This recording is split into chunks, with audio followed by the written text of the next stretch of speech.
We're inside Libra today. The cardinal quality of the element of air.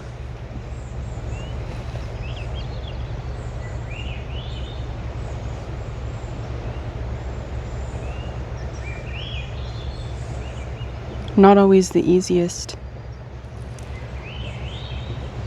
energy for me.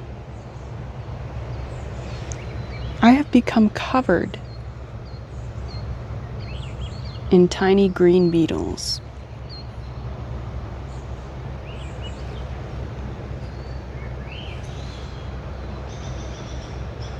That's not a metaphor.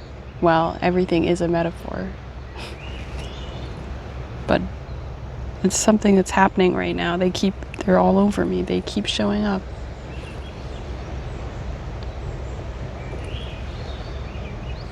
And there's a log beside me with a bunch of snakes underneath of it. And there are robins all over here. And out there in the ocean,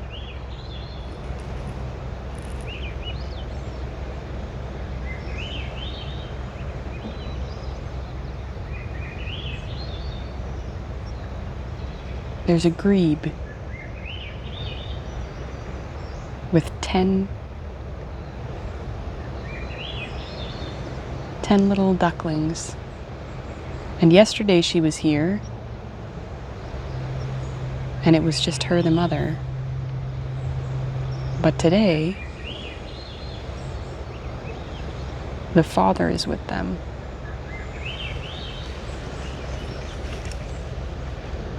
I can see him out there hunting. And that's interesting. That's a change. Yesterday was Father's Day, but the father wasn't present.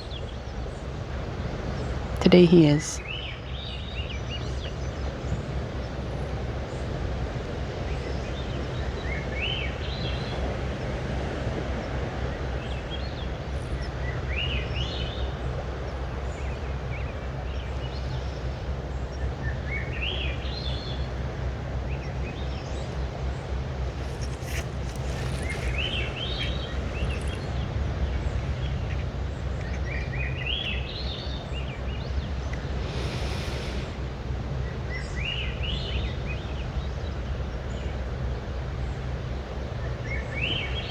There was a dream last night.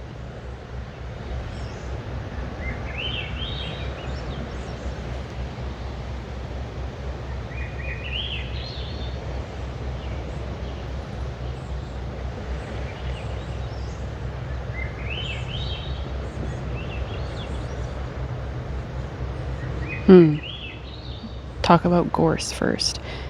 This patch of beach where I'm camping,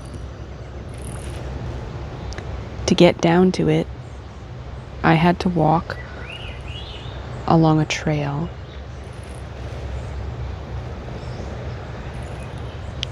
Surrounded by huge, beautiful gorse bushes. And then it went through a tunnel of blackberries and salmon berries.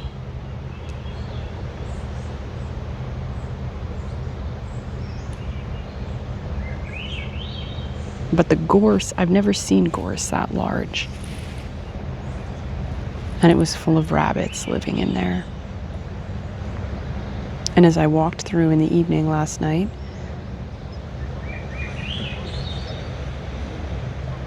there was an exchange that happened, a meeting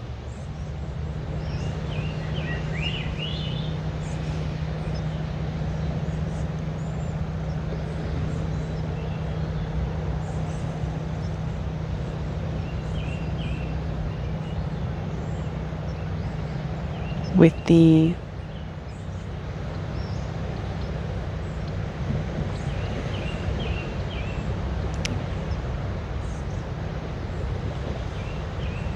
I struggle to know the right words sometimes.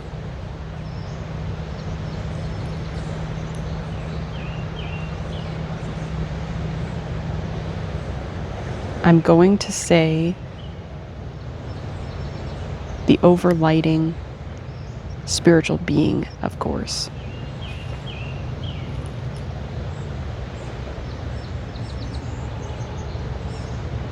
This is how I understand it. This is how I experience it.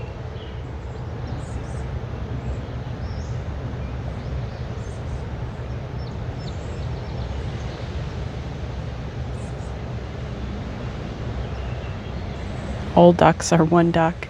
All beetles are one beetle. All gorse bushes are one gorse. There is a larger spiritual entity that distills itself downwards, and as it distills downwards into this physical material plane, there's a pattern of multiplicity.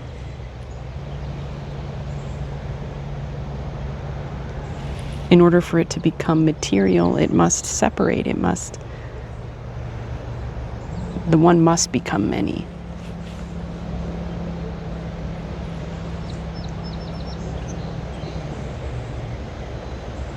Because if you follow that pattern up far enough,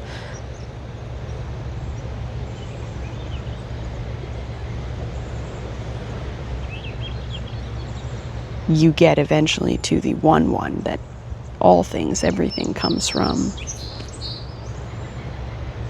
And then it splits. It divides into base elements, I suppose, and then into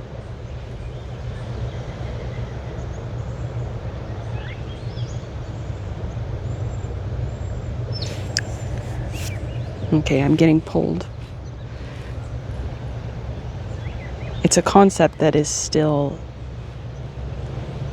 I'm still understanding for myself, so I don't think I can say too many words about it. The point is, Gorse.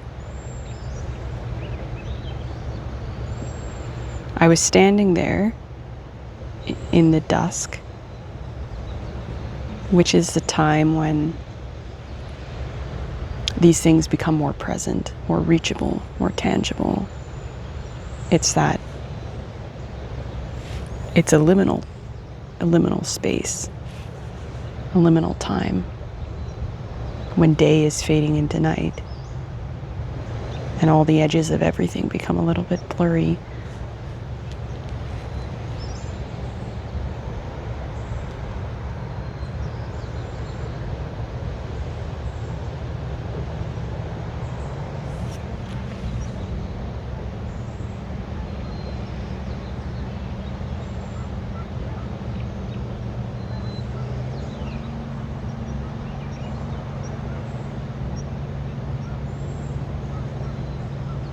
And this being was there. It was just there. So present beside me that it couldn't not be there. There was no mistaking that it was there.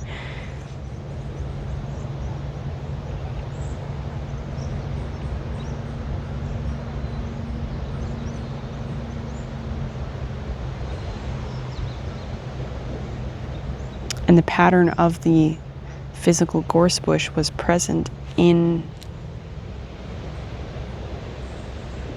how I saw it.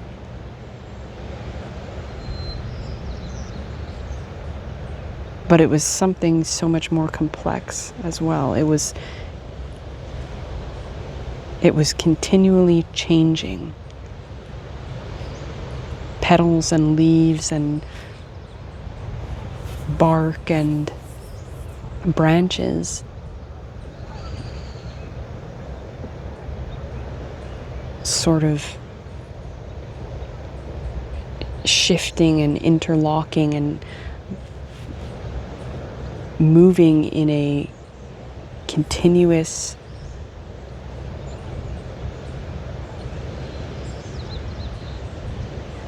fractal pattern that kept resolving and then rearranging, resolving and then rearranging, but always within it there was the general shape of a face, of a being.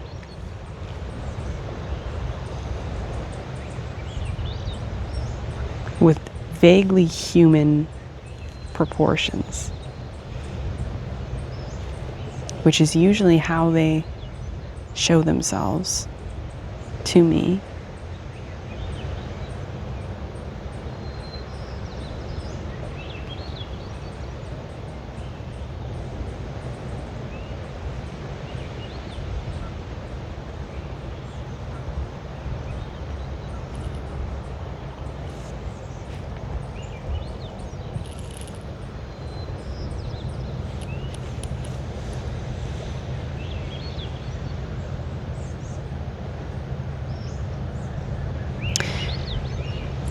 And I have been learning over the last couple years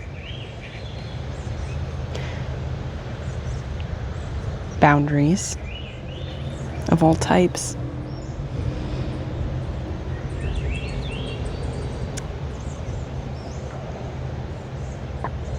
It started with just learning very mundane human level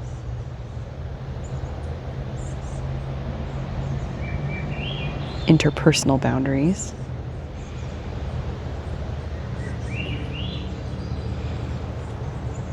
But there is an aspect of me that lives so deeply in other worlds, in other realms, other dimensions, that lesson could never take place on only one level. So I found myself learning it in many different ways across many different planes of experience.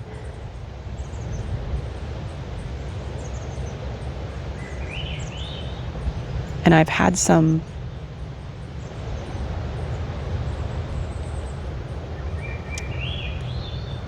pretty challenging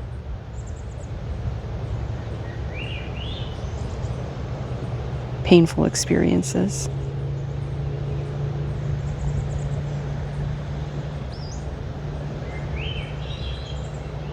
I have seen many aspects of this unseen world.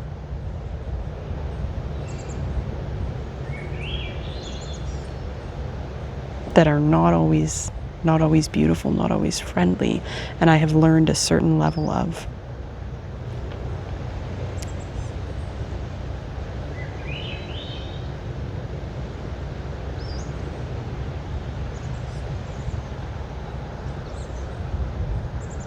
I have remembered a certain level of command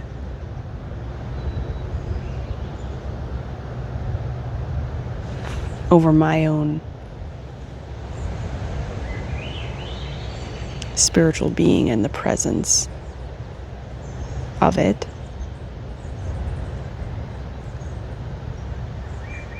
And the space that it naturally occupies, and the edges of that space, and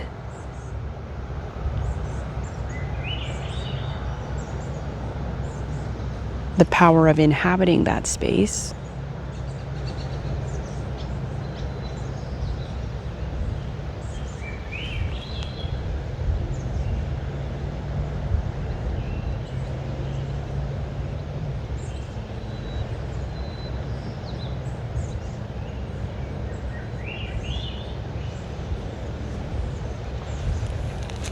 I have learned that there are times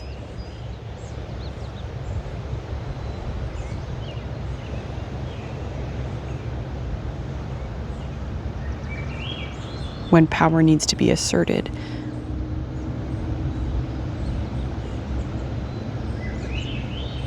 But I realized something else last night while speaking to Gorse.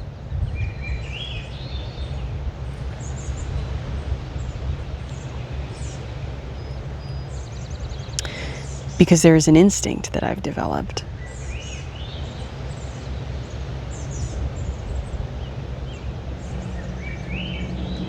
Because often when I walk through a natural place, well, any place,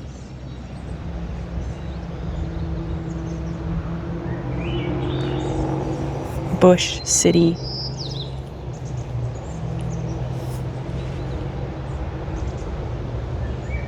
there's a crowding around that happens.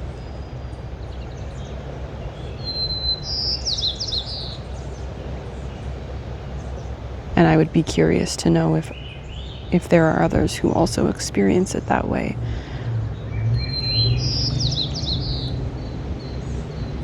There is a crowding around that happens in the subtle realm.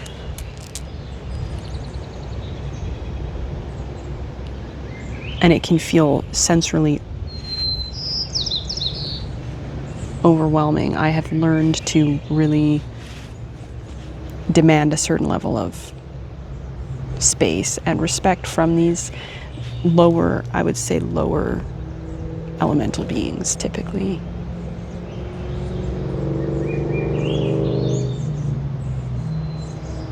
That can have a sort of testing energy, or that was the relationship anyway that I was having, that I was experiencing.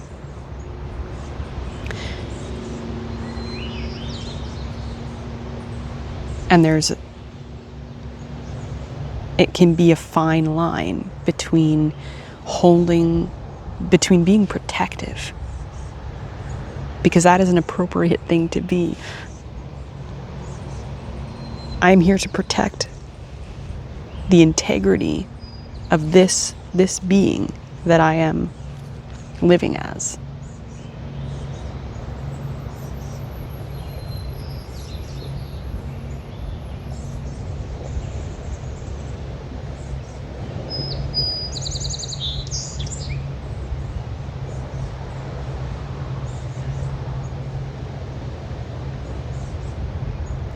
But the line between being protective and being defensive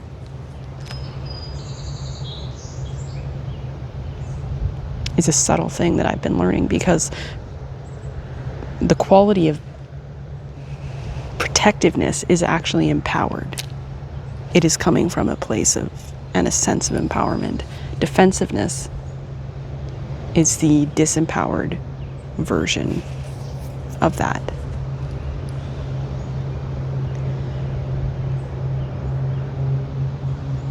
And more, I'm able to understand the feeling state of those two things, and keep myself on the empowered side. But there is still fear that exists.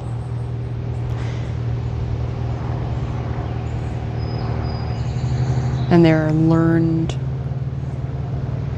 are parts of me that are learning all of this for the first time, though there are other parts that know it very well.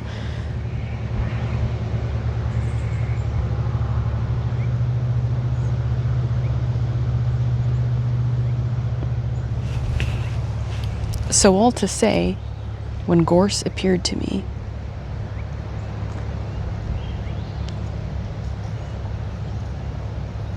the presence was so strong that I found myself recoiling at first, pulling back.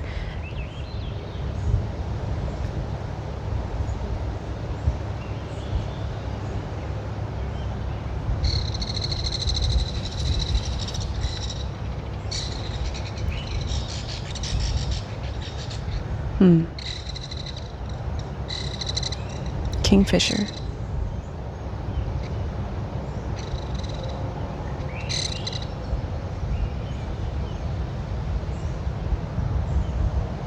There was an instinct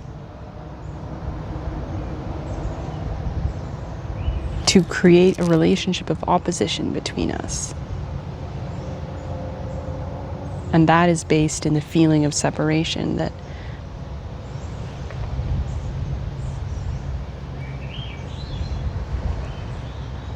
this thing is separate from me and it wants something from me. That is a very core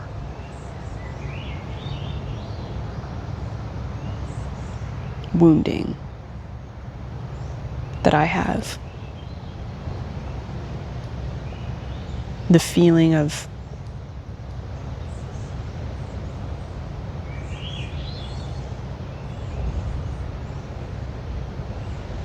containing natural internal resources that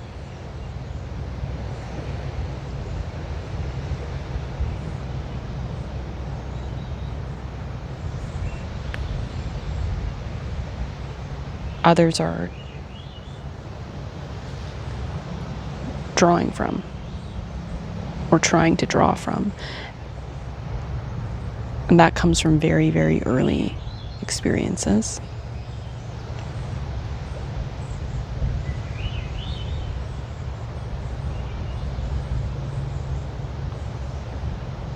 So there's a tendency for me to recreate that experience, that feeling, even when it isn't happening. And this was the conversation that we ended up having. Gorse spoke very clearly to me. I don't want anything from you.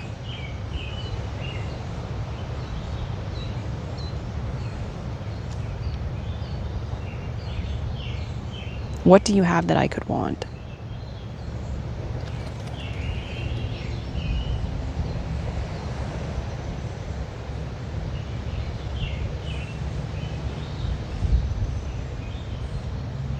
What do you have that I could try to take?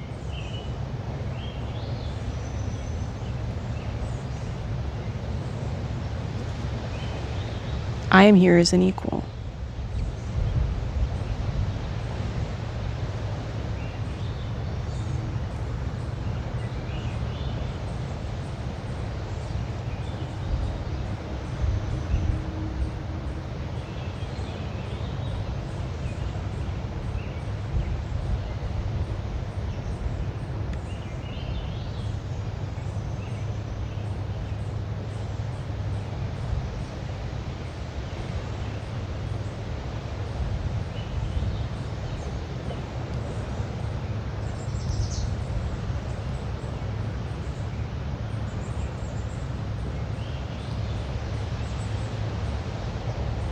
We are part of the same thing.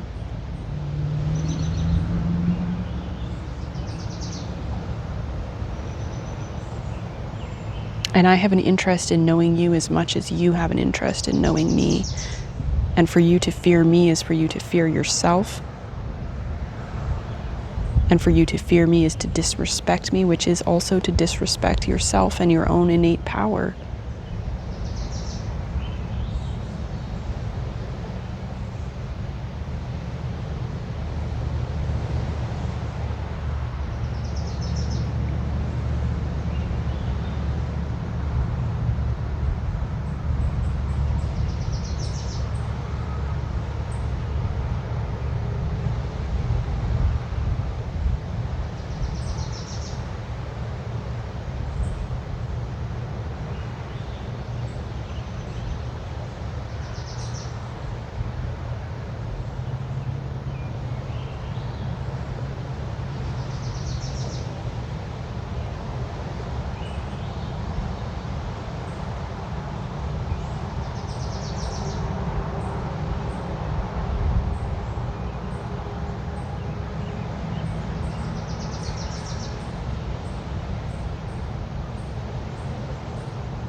And for you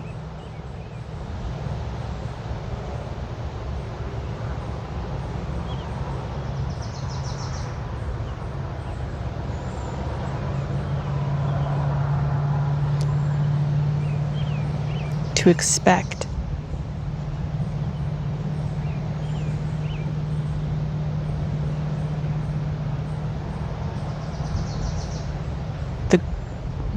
the other, whether that other takes physical form or non-physical form.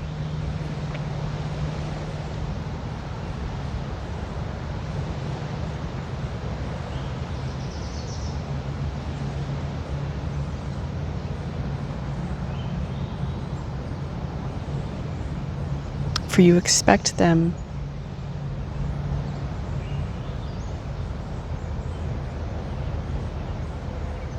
to cross your boundaries, to want to cross your boundaries, or to not have an awareness of those boundaries at all. is to on some level invite that experience.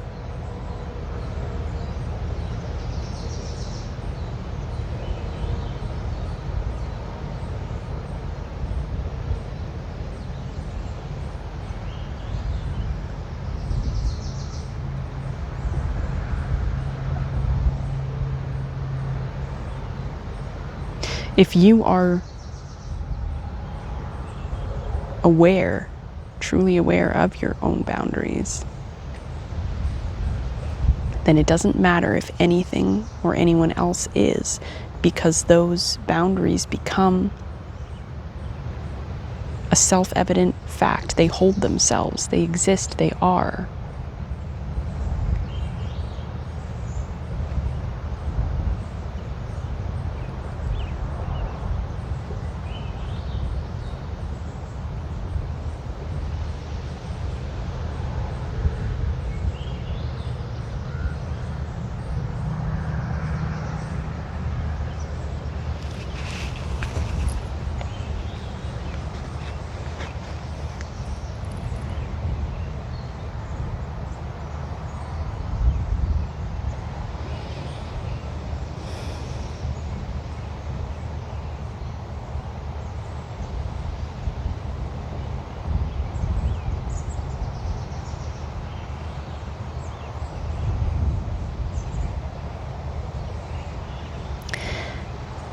I don't have a feeling to even talk about the dream now.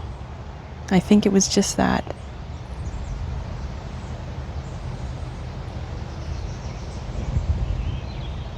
Okay. Well, I'm going to leave it there then. Thank you for hearing me.